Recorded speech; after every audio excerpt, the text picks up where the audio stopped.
sabi niya, I'm proud of you.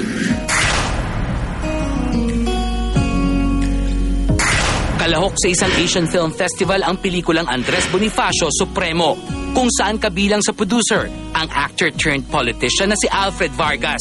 Yung first na napo-prod ko naman, Busong, daming napanalunan. Tapos ito naman, Andres Bonifacio Supremo, rave reviews naman.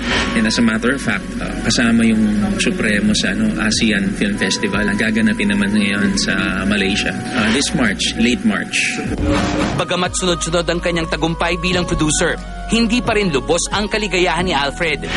Nasa stage 3 na kasi ang iniindang sakit na cancer of the uterus ng ina nito. Basta't merong opportunity, I always visit my mom. Kasi, ayun, lalo na kung meron siyang treatment, kung meron siyang chemotherapy, o ngayon naman, radiation treatment siya. So, lahat ng oras na pwede kong ibigay sa mom ko, binibigay ko rin. And kasama na doon, minsan kasama ko rin yung family ko, si Yasmin, tsaka yung mga anak ko. Kasama ko to bumibisita sa mom ko. Sa kagustuhang maipakita sa kanyang ina ang kanyang pelikula, nagpasara raw ito ng sinehan. Kasi yung immune system ng mom ko, kasi kaka-chemotherapy lang niya,